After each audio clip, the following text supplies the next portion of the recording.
What's going on, potty people? Another random topic video. This one is about the fear of rejection, and it all started way back when middle school. You know, me and my friends would always go up to Providence College and go to the computer lab and go to the chat rooms. The local library didn't allow us to go in the chat room, so you know we would have to go up to PC, and we would go up there and we loved the damn chat rooms. We'd go in there, talk to girls, and you know just cause all kind of mischiefs and just do all type of shit, make all type of crazy names for ourselves. One of my boys was Big Daddy. I was Macca.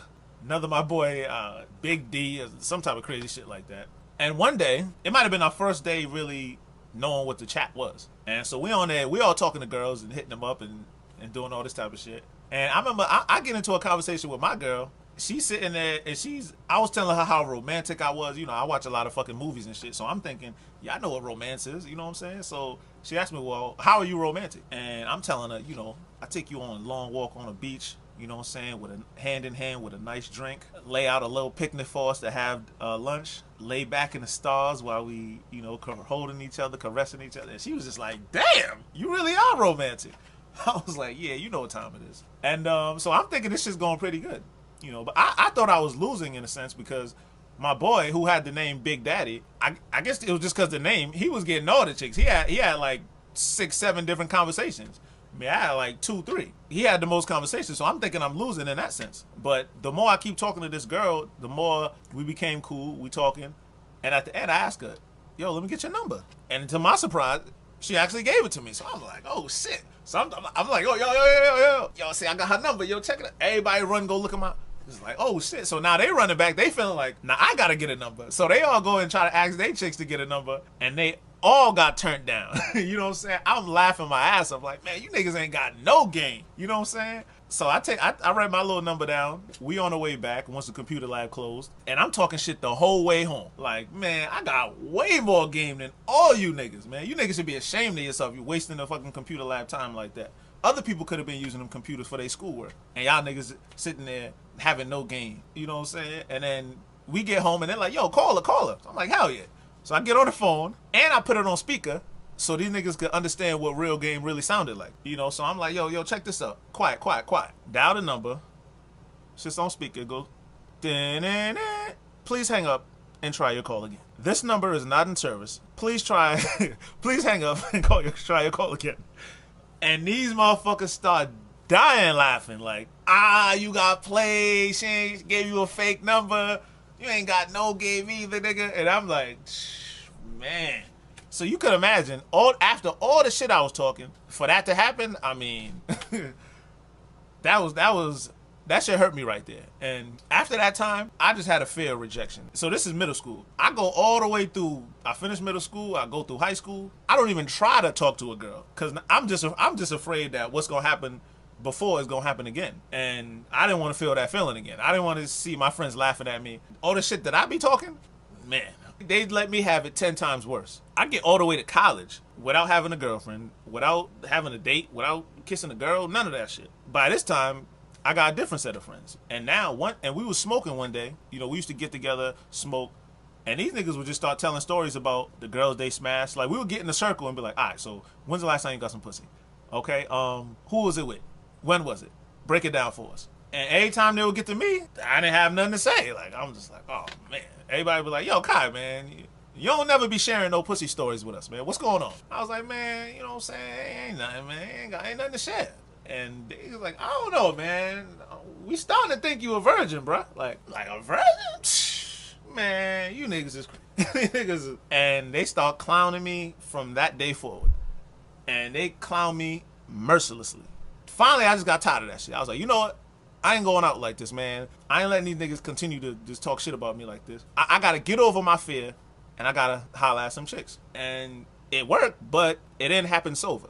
I needed a little liquid courage, you know. But I did start talking to girls, start getting AIM screen names, Facebooks, Twitters, all that type of stuff. I thought that was the end all be all. I'm like, well, once I get the information, I got a cool personality. I could take it from there. That's when I really started to understand that everybody was way more advanced than me in this department, in the whole, you know, talking to girls, relationships. That whole department right there, I was like an infant, you know, I was like a student hanging with the masters. You know, these people, they done had all type of relationships, makeups, breakups, all throughout high school, probably all throughout middle school, where I had zero. So, needless to say, even though I did get a bunch of screen names and all that, I never could close the deal. I would always get rejected somehow along the way.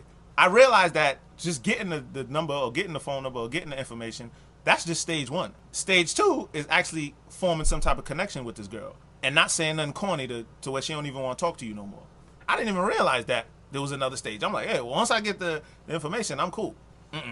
And then now that I'm on stage two, and I just can't seem to understand, like, yo, what's going on? Like, why am I keep getting, either I'm talking to the girl and then I try to ask her to hang out and she never want to hang out, or I'm talking to her, then one day she just stopped responding. It just seemed like I could never close the deal. I could never get to the point where we gonna hang out and chill and none of that type of shit. It never went past the talking on the phone or talking in the screen name phase. And eventually, I just gave up altogether. I just said, man, fuck it. Clearly, I'm not good at this. Everybody else is way more advanced than me. I'm just a beginner. I need to just stop embarrassing myself. And you know what? But I still had one more trump card, I guess you could say, which is one thing I understood about women or life is that you should always chase the paper, not the women. Once you chase your paper, you chase your career, you find what you do, you start finding success, the women come right along with it. So that was like my last resort. Plus I knew that I always had women throughout my life that found me attractive. It's just that I usually never found them attractive. So I knew I had options. So I was kind of in this weird place where I knew if I really wanted it, I could get it, but the chick just wouldn't look that good. Me, I got more confidence in myself than that. So I'm like, nah, man, I ain't gonna settle for no ugly chick. You know, most dudes don't give a fuck. They'll fuck the ugliest chick in the world just to get a nut off. I just was never like that. I have standards. You know, it was funny. It was like, I was like you know how they say beggars can't be choosers? I was a beggar and a chooser. I didn't know how to get a girl, so I was a beggar. But at the same time, even if I could, the girls that did like me, I was like, yeah, she ain't pretty enough. So I was a chooser. So I was in this weird space where I was just getting nothing, but I knew I could, you know. But anyway, I get all the way through adulthood. So now, you know what I'm saying? And that's where I'm at currently right now. Past adulthood, you know, graduated college, and I've been chasing my career. I've been chasing my dream. I've been putting my plans together, and that's where I'm at now. I'm not a virgin, by the way. I actually did somehow manage 2 different times to get some pussy back in college. You know, so I lost my virginity at about 19. And basically, I can't even take the credit for that because it was a train. You know, my friend came through with a chick. Full disclosure, my friend used to slang some thing in the hood and all that. It was this chick who she was basically a crackhead, and we trained his fucking crackhead in some fucking motel in like New Bedford or some shit like that. And then this other time, I bagged this chick, and again, wasn't really that attractive, but I was just like, man, I'm getting my shit off regardless. I'm not going through fucking college not getting zero pussy, or I'm not gonna let a crackhead be the only girl on my resume.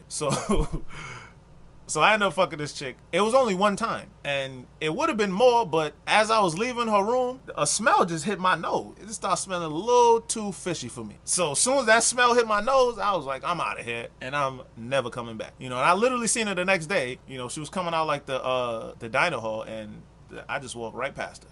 Didn't say a word to her. I'm not dealing with no stank pussy. I'm sorry. It's just not happening. Like I said, beggars can't be choosers. But I still decided I was going to choose anyway.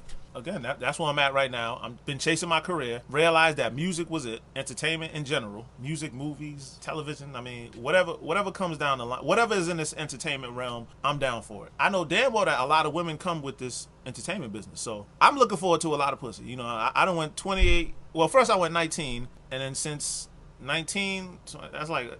I'm 28 now, so that's like another 9 years of not getting no pussy. You know, my drought is crazy. Hopefully, by the time y'all even see this video, I'm gonna be swimming in motherfucking pussy. It'll be a damn shame if I'm not. Matter of fact, I'm not putting this fucking video out until I get some some pussy again. I'm about 2 weeks from launching the company, so yeah, it's about to go down. The women about to be chasing me now. You know what I'm saying? I ain't gonna be a beggar no more. I'm strictly gonna be a chooser. That's how it's gonna go down. Anyway. If this sounds pathetic to you, it's because it is. But I don't give a fuck. It's all good. Life happens. And like I said, I always could fuck an ugly chick if it came down to it. Anyway, just my thoughts, ladies and gentlemen. Peace.